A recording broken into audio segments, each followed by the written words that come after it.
আসসালামু আলাইকুম ওয়া রাহমাতুল্লাহি ওয়া বারাকাতুহু। সম্মানিত ভাই ও বন্ধুরা, আজকের এই ভিডিওতে আমি আপনাদের সাথে আলোচনা করব সূরাতুল মুলক এর এমন কিছু গুরুত্বপূর্ণ ওজিফা, মুলকের এমন কিছু বিশেষ আমল যা আল্লাহ রাসূল সাল্লাল্লাহু আলাইহি ওয়াসাল্লাম তিনি নিজে করেছেন।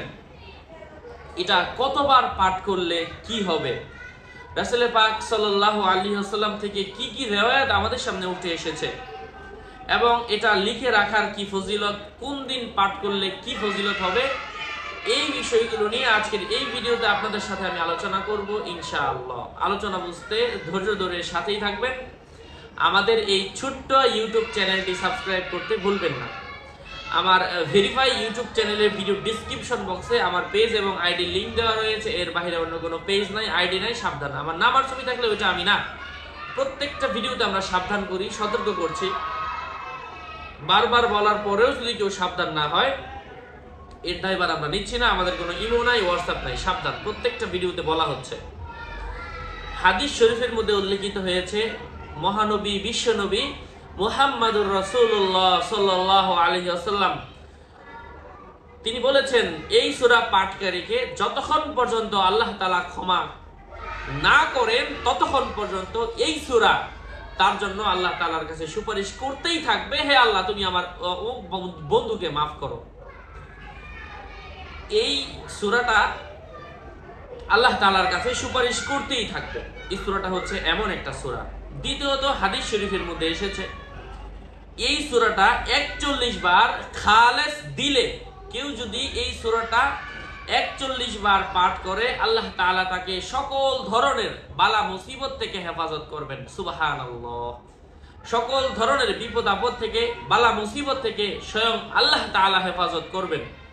3 নাম্বার, কবরস্থান যারা জিয়ারত করেন, যাদের মা বাবা আত্মীয় স্বজন ইন্তেকাল করেছে, তো এই সমস্ত কবর জিয়ারতের সময় এই সূরাটা পাঠ করলে আল্লাহ তাআলার মেহেরবানিতে মুরদারের কবরের আযাব থেমে যায়।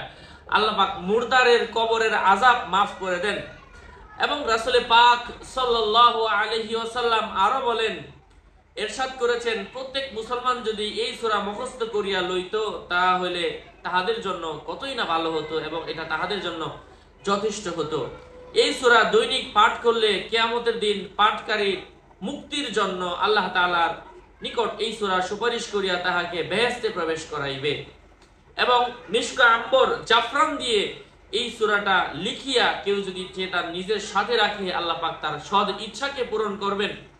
কোরআনের আয়াত এবং হাদিসের বাণী যদি হয়, নিঃসন্দেহে এটা জায়েজ হবে, কেউ এক্ষেত্রে হারাম বলবে না।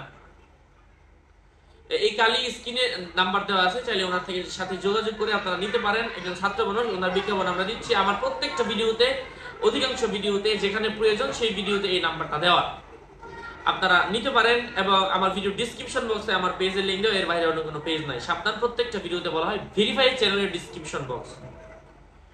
এই সূরা নিয়মিত পাঠ করলে আল্লাহ সুবহানাহু ওয়া তাআলা কবরের আযাব দূর করে দিবেন, পরকালের আযাব, কঠিন আযাব থেকে রক্ষা করবেন।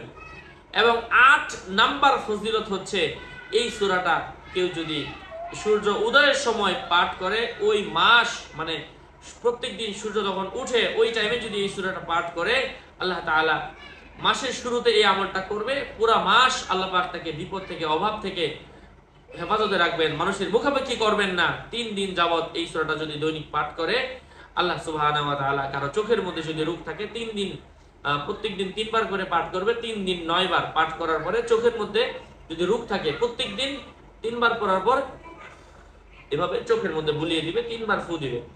এভাবে 3 দিন যদি কেউ করে, আল্লাহ পাক তার চোখের রোগ দূর করে দিবেন। যে কেউ এই সূরা রাত্রেবেলা ঘুমানোর আগে যদি পড়ে এবং আল্লাহর হুকুমে যদি তার আমলনামায় ওই রাতে যদি সে মারাও যায়, তার হিসাব, তার আমলনামার তার হিসাব বিনা হিসাবে হবে এবং আল্লাহ সুবহানাহু ওয়া তাআলা তাকে বিনা হিসাবে জান্নাত দান করবেন। সুবহানাল্লাহ। এত বেশি ফজিলত রয়েছে আমলগুলোর মধ্যে, এজন্য আমরা যেন মিস না করি। আল্লাহ সুবহানাহু ওয়া তাআলা আমাদের সবাইকে আমলগুলো বেশি বেশি করার তৌফিক দান করেন। আরো আপডেট পেতে আমার সাথেই থাকবেন। আমার পেজ এবং আইডি লিংক ভিডিও ডেসক্রিপশন বক্সে দেওয়া, এর বাইরে অন্য কোনো পেজ নাই, আইডি নাই, সাবধান। আমার নাম্বার ছবি থাকলে ওইটা আমি না। প্রত্যেকটা ভিডিওতে আমরা সাবধান করছি, সতর্ক করছি। আসসালামু আলাইকুম ওয়া রাহমাতুল্লাহি ওয়া বারাকাতুহু।